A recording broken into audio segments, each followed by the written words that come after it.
Hello fam, welcome back to another vlog. So sa vlog na ito, sasagutin ko naman lahat ng mga naging questions nyo about our Shanghai trip. So nag-poll ako sa Instagram, tinanong ko doon fam kung may mga questions kayo about our Shanghai trip. And marami-rami din ang nagbigay ng mga questions nila. So maraming salamat sa lahat ng fam na nagbigay ng questions doon na sasagutin natin sa vlog na ito. So naisip kong gawin itong vlog na ito fam para mas makatulong pa sa inyo, no, if ever na nagpaplano rin kayong pumunta ng Shanghai, and kung may mga questions kayo na nasa isip nyo na hindi pa nasasagot doon sa vlog, ito na yung vlog na sasagot sa mga questions ninyo. So tara fam, simulan natin ang question and answer for our Shanghai trip. Okay, number 1 question. Ito fam, ito yata ang may pinakamaraming tanong, no? Sa lahat-lahat ng mga questions na na-receive ko, ito yung may pinakamaraming nagtanong. Pinagsama-sama ko na yung mga halos same question para isahang beses na lang natin sasagutin, pero i-display natin sa screen lahat ng nagpadala ng question. So ang tanong, in general, are people nice? I feel that they are based on the videos. Isa namang nagtanong, how are the locals to the foreign tourists? Did you experience any rudeness from them? Kamusta po ang communication with local dyan? Kaya na po ba mag-English? Any racism experience? Is it true na mahirap mag-travel sa Shanghai because di sila okay with speaking English? Madami ba rude sa China like Hong Kong? Question, kumusta po ang local diha? How do you communicate in Shanghai? Does it feel safe po knowing China and PH have a conflict in some terms?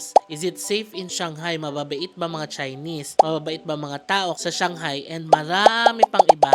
I-display natin sa screen lahat ng mga nagtanong, no, about the locals and communication. So ito yung sagot fam. Number 1, the locals, okay naman sila. I would say na they are not really that welcoming, but they are not rude. Alam mo yun, nahahayaan ka lang nila to do your own business. Kumbaga, mind your own business sa kanila. Meron silang mga business and tayo meron din. So kanya-kanyang business lang yan. Walang pakialamanan. Ganon sa China fam. Hindi rin sila rude kasi 'di ba, hindi naman natin may kakaila. Sa Hong Kong may mga experience na tayong ganyan na mga nagsaserve sa restaurants, sa 7-Eleven or convenience stores. Yung iba medyo mataray, 'di ba? Tapos masungit, yung mga ganon. Sa China or sa Shanghai fam, wala akong na-experience na ganon. In all fairness naman, okay naman sila makitungo and hindi sila rude. In terms of communication naman, honestly, ito yung medyo challenge, no? Kasi hindi lahat ng tao sa China ay nakakapag-communicate in English. Even sa mga hotels fam. Ako, na-experience ko yung hotel na pinagstayan natin doon, yung G Hotel. Hindi nag-i-English yung mga hotel staff.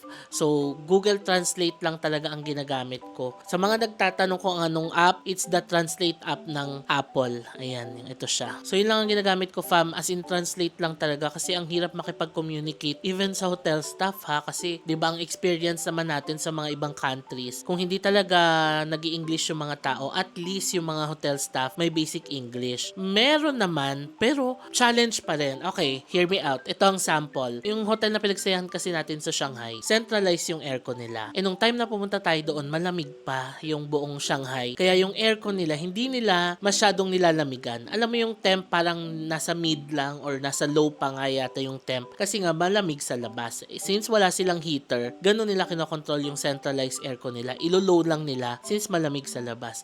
Katulad ko na mas gusto ko yung mas malamig yung aircon sa loob ng room kasi feeling ko mas komportable ako doon. Doon ako nagka-challenge kasi nga centralized yung aircon, so medyo nainitan ako doon sa loob. Ang ginawa ko, tumawag ako sa reception. May nakapost naman doon sa control ng aircon na kung sakaling mainitan ka, pwede ka manghiram sa kanila ng fan. So tumawag ako. Sabi ko, can I borrow fan? Because room hot. Sabi kong ganon. Hindi niya maintindihan nung hotel staff ha sa reception. Siguro mga 1 minuto na kami nag-uusap, sinasabi ko talagang fan, electric fan, hot, yon yung mga keywords na yun, hindi pa rin niya magets. And ang ginawa ko fam, bumaba na lang mismo ako doon sa reception. Tapos, nag-Google Translate ako. Sabi ko, may I borrow a fan kasi ang init nung room. Tapos ayun, nung nabasa niya sa Translate app, pinahiram ako ng fan. So yun, okay naman, 'di ba? Yun nga lang, mag-e-effort ka lang talaga para makipag-communicate kasi even the hotel staff nga, hirap makipag-communicate sa English. Sa labas naman, yung mga tourist spots, yung makakuha na ng tickets, bilihan ng mga souvenirs, may basic English naman. Like, can I order 1, 2? Yung mga ganon. Basic English, carry naman. Okay, may nagtanong din, did you encounter people trying to scam you in Shanghai? Wala. No, wala talaga. Tapos yung keyword na friendly, no? Ang tanong, friendly ba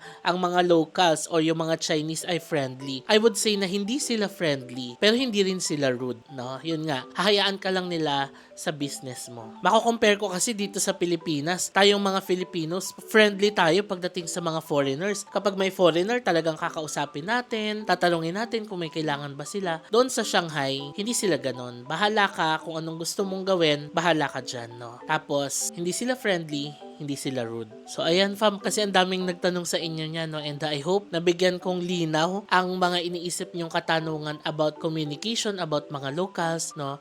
To sum it up, okay ang mga tao sa Shanghai, no. They are not friendly but they are not rude. Also, walang discrimination, walang racism. Okay, next set of questions tayo about apps and VPN na ginagamit. Question, VPN that you use po and kamusta po ang mga tao doon? Which social medias are available in Shanghai? Anong navigation app ang gamit? So ilagay natin lahat ng mga questions dito. Ayan, may access po ba kayo sa IG, FBX, and YouTube while you are in China? So ilagay natin lahat sa screen ng mga naging questions about apps and VPN. And ito na ang kasagutan. Number 1, hindi po ako gumamit ng VPN. So ang ginawa ko lang fam is nagbuka ko ng eSIM sa Klook. And na-research ko kasi na kapag eSIM ang ginamit mo, makaka-access ka ng mga social media sa China. So yun ang ginawa ko. Nagbuka ko ng eSIM sa Klook. Ilagay natin yung screenshot dito, pati yung link sa description box below. And then once inactivate ko yung eSIM, nagamit ko na yung Facebook, nagamit ko yung Instagram, nagamit ko yung TikTok doon sa China. Pati YouTube nagamit ko rin. And even yung mga Google Translate. So lahat naman ng app, Viber, Telegram, WhatsApp. So ayan, nagamit ko naman yung mga yan using yung eSIM. Although tip lang, no, kapag nag-eSIM ka fam, wag mo nang i-connect sa Wi-Fi doon sa Shanghai kasi based on my experience, yung isa kong phone, nakakonect yun sa eSIM. Pero nung once na makarating ako sa hotel tapos kinonect ko siya sa Wi-Fi, hindi na gumana yung TikTok. Tapos yung binalik ko yung connection sa data ko sa eSIM, hindi na gumana yung TikTok. Kung ganun din ang gagawin nyo na magbubukay ng eSIM, I suggest wag na lang kayong mag-connect sa Wi-Fi para tuloy-tuloy yung access nyo sa mga apps. Anong navigation app naman ang ginamit ko? So dalawa yung ginamit ko fam, it's Google Maps and Apple Maps, no? Yung Google Maps medyo hindi accurate, although nakakapagbigay naman ng information, pero hindi siya masyadong accurate. Yung Apple Maps, yes, pwede nyo siyang gamitin as a navigation app. Although yung mga trains, no, hindi katulad sa ibang countries na napuntahan natin, na pag nag-search ka ng train to Shanghai Disneyland, train to Zhujiajiao Watertown, lalabas na doon yung routes, lalabas yung timetable. Dito sa Shanghai, hindi available yung train routes sa Google. Kaya what I had to do is kumuha ako ng manual map, tapos tinitignan ko talaga doon Zhujiajiao Watertown, anong line. So kung manggagaling ako ng station na to, saang line ako pupunta. Or meron din namang mga machine doon sa Shanghai Metro, napakadaling intindihin. Click nyo lang kung anong line, tapos makikita nyo na lahat ng stations doon. Madali lang din namang sundan yung Shanghai Metro. Isang app na pinaka-importanting i-download nyo din fam is yung Didi app. Yung Didi is like Grab sa atin. So dito pa lang, download nyo na yung Didi app. Lagay natin yung screenshot, no, dito sa screen ng Didi app. This one you can download, tapos mag-register na kayo dito, use your phone number, and then pagdating nyo sa Shanghai, open nyo lang siya, tapos automatic mag-update na yun doon, and then i-on nyo yung location ng Didi app, tapos yun na, magagamit yun na siya doon. Pwede rin kayong mag-enroll ng credit card details para magamit nyo yung mga credit card nyo doon sa Didi app. Okay, next fam, marami ring nagtanong about visa application, no? Complete details about applying for Chinese visa. So ito fam, ito po ay na-share ko na. So nagkaroon po tayo ng vlog, ilagay natin sa screen yung screenshot. Sinare ko po dito yung buong process kung paano po mag-apply ng Chinese visa. Also sa mga nagtatanong fam, no, ang travel date ko sa Shanghai, kaya malamig pa siya tapos may cherry blossoms pa. It was last week of March to first week of April. Kaya magandang mag-travel ng mga ganyang date doon sa Shanghai kasi ang ganda pa talaga ng weather, as in napaka-pleasant. Hindi yung lamig na nangangatog, hindi yung lamig na masakit sa katawan. Pleasant weather. Okay, question from Cute Fairy 4695. Did you try using GCash to pay there? Yes, gumamit po ako ng GCash. Napakita ko rin yan sa one of the vlogs. And widely accepted. Actually, Alipay, no? Widely accepted ang Alipay doon. And maganda sa GCash app natin, may Alipay na siya. Napakita ko na rin sa isa sa mga vlogs kung paano magbayad using Alipay and GCash. Question from Ryan Gab1. Sa Disneyland po ba malinis po siya? Kasi may mga nakikita ko before, medyo off. Thank you. Sa experience ko naman, malinis naman ang Shanghai Disneyland, no? Tapos, maayos naman, very orderly. Yung mga tao pumipila ng maayos. Everything is organized. Question from Matt.David_,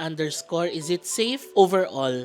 I would say na yes. Although ilang araw lang naman tayo doon, no? Pero sa lahat ng destinations na pinuntahan natin doon, I really felt safe. Kasi napakaraming nakastation na mga patrol, police. Tapos parang wala akong na-encounter na pickpockets. Wala akong na-encounter na mga rude or mga sumisigaw sa kalsada. Walang mga ganon. Very orderly ang Shanghai. Maayos yung mga tao and maraming patrol. Kaya I really felt safe sa buong 6 days natin doon. Question from Crave Jessica. Hi Kuya JM, how do you deal with language barrier when traveling? Well, ako, usually basic English talaga. Tapos, kung makipag-usap is yung mga keywords na English yung sinasabi ko. Like for example, ang tanong natin, how do we go to Shanghai Disneyland? Pag tatanungin ko yung local, train to Disneyland? Train to Shanghai? Yung mga ganun lang para mas madaling maintindihan. Or, pwedeng gumamit ng translate app. Ang maganda kasi dito sa iPhone, meron na siyang translate app. Pwede ka mag-type nung itatranslate tapos pwede mo ring sabihin. No? So, yun ang maganda sa translate app ng iPhone. Alam ko yung Google Translate meron din. So, mag-download na kayo ng mga translate app. Very useful yan. Question from _FabXOO. Hi JM, will be in Shanghai and week of June. Any reco na hotel near the promenade? Thank you. Ito fam, I suggest go to the Klook app. So, ayan, pagka punta nyo sa Klook app, punta lang kayo ng hotel and then the bund. And then, click nyo yung map. Tapos, makikita nyo yung mga hotels around the bund area. So, dito, click nyo lang. Makikita nyo na kung ano yung mga available hotels doon sa promenade area. Tapos, andito na rin yung price niya per night. So, kung magbubook din kayo ng mga hotels yung sa Klook, huwag nyo kalimutan na gamitin yung mga codes na i-display ko sa screen para makakuha kayo ng extra discounts. Okay, sabi ni Engineer Jewels, pa-share po China overall expenses. Ito fa, may vlog na rin tayo nito. Panoorin nyo lang yung vlog na yon. Question from Yetya. Hi, I am from Rome, Italy. Fun here since Rome vlogs. Thank you po. May mga pickpockets ba doon like here? Sa experience ko, wala po. Very safe talaga. Tapos, ang dami talagang patrol. Question from Kate Farrell _. If magagamit ba sa Shanghai directly yung mga credit cards without Alipay app? Yes, I believe pwede, no? May mga experience ako na nagamit ko yung mga credit cards ko without the Alipay app. Also, question from Kate Farrell _. Hi JM, just wanted to confirm if di na need mag-install ng Alipay app if meron naman from GCash. Yes, hindi na. GCash lang. Napakita ko rin naman sa vlog kung paano i-access yung sa Alipay, no? Pero madali lang. May button naman doon, Alipay. Tapos yun na yung pangbabayad mo, yung QR code. Question from Gian _G. Hi JM, is cash widely used in Shanghai? Yes, ito may mga nakita rin akong comments doon na sabi hindi mo na raw kailangan mag-withdraw ng pera sa Shanghai kasi online payments na sila. Well, okay din naman yung ganong suggestions na huwag ka na mag-withdraw para makaiwas ka na sa mga foreign transaction fees and all. Ako fam, personally, gusto ko pa rin talaga nag-withdraw ng pera. Kasi for extra peace of mind, alam mo yung tiwala ako na mag-travel, lumabas kasi may hawak akong pera. Kasi what if hindi gumana yung machine? May mga ganun pa rin akong pag-aalinlangan sa mga paggamit ng online cards, online payments and all. Pero okay lang, kanya-kanya naman tayo. Okay din naman na wag na mag-withdraw nga para makaiwas na kayo sa mga foreign transaction fees. Pero kung katulad ko kayo na gusto rin ng extra peace of mind, okay lang din mag-withdraw. No, siguro yung saktong-saktong cash lang na magagamit mo sa whole trip mo, okay na yun. Also, sa experience ko naman sa Shanghai, widely accepted pa rin ng cash. So, lahat naman ng establishments, yes, cash pa rin naman ang tinatanggap nila kahit na may mga online payments na sila. Question from friend.me. Can you suggest other hotel with a good location? Because your hotel is fully booked on our date. Ah, okay. So, ito fam, katulad nung shinare ko kanina, pwede kayong pumunta sa Klook. I-search nyo lang yung area nun, the band, tapos i-click nyo lang yung map. Makikita nyo na yung mga available hotels doon. Based on the date na in-enter mo, based on the location, and makikita nyo na yung mga prices dito. Okay, question from Jai Bravo. Public toilets. Yun ang tanong niya, public toilet. So, I guess tanong niya kung anong sitwasyon ng public toilets sa Shanghai. Based sa experience ko, malinis. Although, kung tinatawag ka ni inang kalikasan, you have to squat. Oo, mga squat. Pero may mga nakita rin ako na makakaupo ka din. So, may mga options naman kung magsa-squat ka or may pag-uupuan. Ito, message from HVLL Nueva. Not a question, pero dahil sa vlog mo, gusto na din namin mag-Shanghai. Ay, thank you so much. Ito fam, marami kaming nabasa sa mga comments no na na-open yung mind nila sa Shanghai. Now gusto na nilang i-visit kasi hindi nila alam na ganun pala kalinis, ganun pala ka-orderly sa Shanghai, and magaganda yung mga destinations na pwedeng ma-visit. So ayan, happy naman ako and thank you so much. Question from Anne Reyes. Yes, hindi ba credit card friendly si China? Alipay and GCash lang talaga. May mga experience ako fam sa mga stores na ang tinatanggap lang talaga is cash or Alipay or GCash. May mga hindi talaga tumatanggap ng credit cards. Pero most of the stores naman na visit ko, nag-accept naman ng mga foreign credit cards. Question from Eliza Gwyneth. Ano pong airlines pwedeng kumuha ng ticket na pwedeng refund or rebook?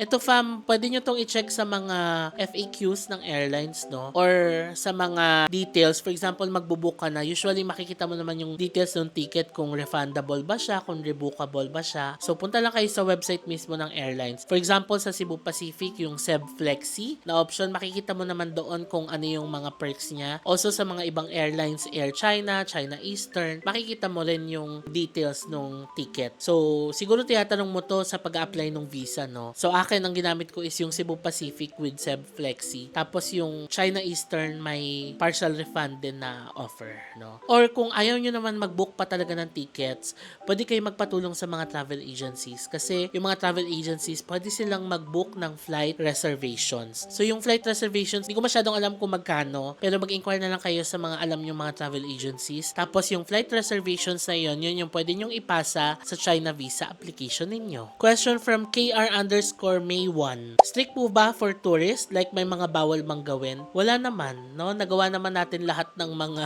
gusto nating gawin doon sa Shanghai. Pero syempre, we always have to be respectful and be mindful sa paligid natin, no? Para hindi tayo nagkakaproblema as a tourist sa mga countries na pinupuntahan natin. Question from Teresa Lim. Online po ba kayo nag-fill up ng form? Do you have to bring the physical copy po sa embassy? Yes, ito na-discuss ko rin to sa visa application vlog natin. Online po tayo nag-fill out ng form and then ipiprint nyo po yon bago kayo pumunta sa China Visa Application Center. Question from JC Cobb_.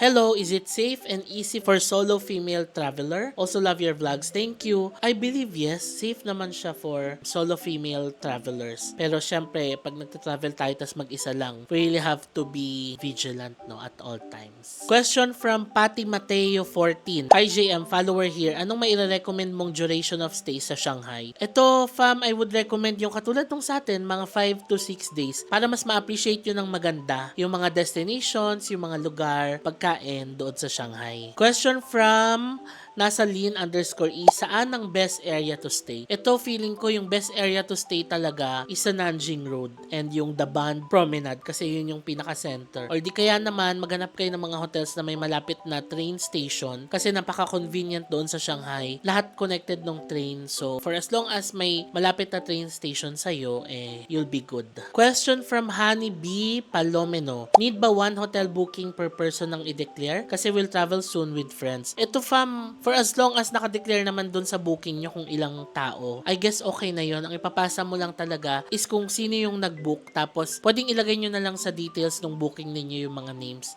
nung kasama ninyo para yun yung ipapasa ninyo sa application ninyo. Question from It's Kiminuna. Hi JM, is China worth traveling? Ito, masasabi kong yes. Kasi tulad ninyo fam, iba rin talaga yung perception ko sa China na akala ko dati hindi maayos or hindi malinis, yung mga ganon. Tapos, akala ko dati medyo masungit yung mga tao, lalo na sa mga Filipinos. Pero hindi pala. Sometimes, you really have to set aside yung mga ganong perceptions mo and you really have to try it yourself. Makita mo mismo yung lugar, ma-experience mo yung culture, makasalamuha mo talaga yung mga tao. Kasi doon mo malalaman and doon mo ma-realize na iba pala yung mga naging perception natin versus yung na-experience natin nung nandun na tayo sa China. And sobrang ganda nung na-experience ko fam. And setting aside yung mga perceptions na yan, I just want to travel and see the world. Kaya happy ako na we chose to visit Shanghai and yung China. So sana kayo din fam, give it a try, no? Set aside natin yung mga naririnig natin, yung mga nababalitaan natin, and we just simply want to explore the world, the side na hindi natin masyadong nakikita, the side na hindi natin masyadong napupuntahan. Question from Eileen Alvarez. May need website fill upan po ba prior arrival? Like for Thailand, TDAC?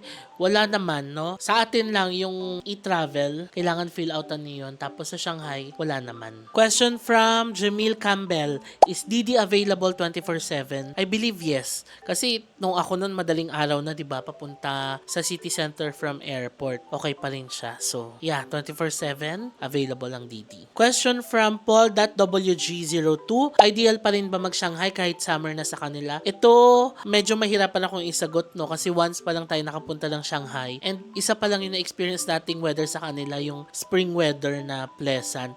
Kung summer, baka same lang din siguro sa pag nag-travel ka ng summer sa Japan or sa Korea na mainit. So, kanya-kanya naman tayo ng trip, no? Kung gusto niyo naman ng summer, di okay lang din. Pero kung mainitin kayo talaga at mahirap mag-travel ng summer, no? So, maghihintay pa tayo ng mag-autumn or winter like October, November, December. Ayan. Question from Cas.Lai, best seasons to visit. So, siguro, maisasuggest ko yung autumn or spring para pleasant lang yung weather. Hindi super lamig tulad ng winter. So, autumn, mga October, November. Tapos, spring is like March, April. Ayan. Question from BabyG328. Sa trains, pwede ba na credit cards? Ang alam ko, fam, hindi. No, so you still have to get yung mga single journey tickets or yung mga train cards. Doon pwede nyong gamitin yung mga credit cards ninyo. Pero yung i-directly tap yung credit card sa train, alam ko hindi pa siya pinapractice doon sa Shanghai Metro. Question from RV_1519. Hi JM, expensive ba shopping dyan? Paki-compare sa Japan. Well, kung i-compare siya sa price dito sa Philippines, mas mura pa rin yung shopping doon sa China. Now, if you remember, fam, sa first vlog yata natin or second vlog, bumili tayo ng Onitsuka na shoes. Nabili natin yun for around 7,000 pesos ba? Tapos yung price dito sa Pinas is nasa 8 plus or 9,000. So yun mas mura. Pati yung mga t-shirts sa Gap and Adidas na nabili ko, mas mura siya pag kinonvert mo and kapag kinompare mo kung bibili ka dito sa Philippines. Okay, next question, fam, from Caro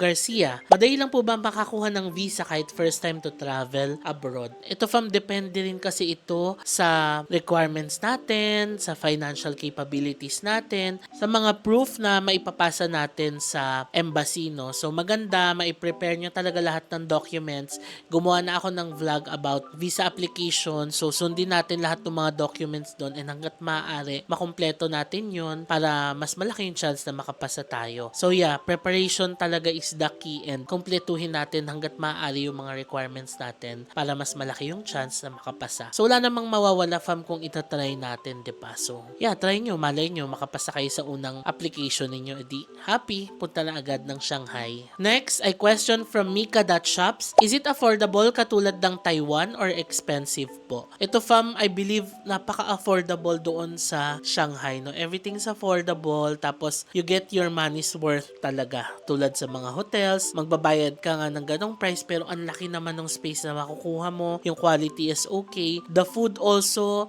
yung quality ng food masarap. Remember yung Peking duck na kinain natin, yung half Peking duck for around 700 pesos. Sulit na, 'di ba? So yeah, relatively affordable siya. Okay, next question from Mia Jane De Torres. In terms sa tourist spot and transpo, what do you prefer most, i-DIY or mag-tour sa Shanghai? Ako, fam, preferred ko talaga mag-DIY and sa Shanghai, napakadali lang mag-commute. Train station connected lahat ng mga tourist spots sa train stations nila. Yung DD nila na parang Grab sa atin, very affordable. Makakatipid kayo lalo na kung may kasama kayo. So, okay din naman i-DIY. However, kung you're a type of traveler na gusto nyo ng comfort, gusto nyo ng walang hassle sa pagpaplano, yung pupunta ka na lang doon and wala ka nang iisipin pa, super okay din na mag-avail ng tour sa mga travel agencies. So, kanya-kanya tayo ng trip, fam. Kung ano yung mas trip nyo and kung ano yung mas gusto nyo, yun ang sundin nyo or gawin ninyo. Okay, next question from Dane_I21. What made you decide Shanghai and not Beijing or Chongqing? So, ito, fam, pinag-isipan kong maigi ito kasi single entry lang yung nakuha natin. Ibig sabihin, isang beses lang tayo makakapasok ng Shanghai and then pag uwi natin, mapapaso na ulit yung visa and kailangan na ulit natin mag-apply ng panibago. So naisip ko na Shanghai instead of Beijing or Chongqing kasi basically Shanghai kasi yung pinakamalapit and pinaka-accessible sa lahat. Nung nagtingin ako ng flights,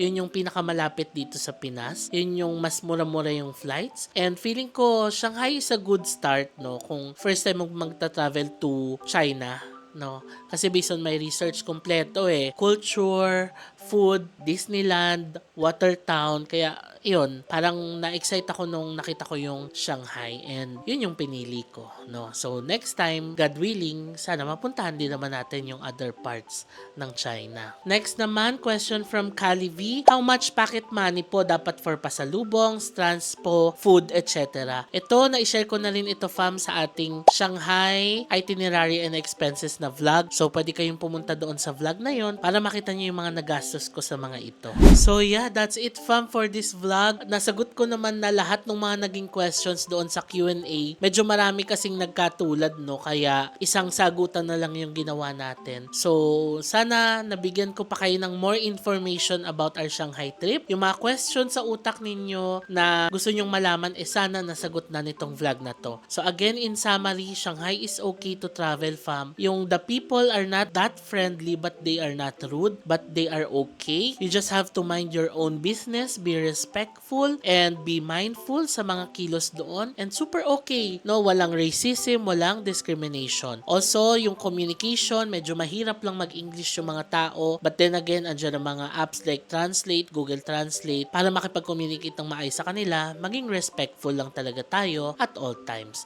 In terms of transportation naman, very convenient, relatively cheap ang transportation nila. Sa food, masarap ang mga food. Destinations, magaganda ang mga destinations.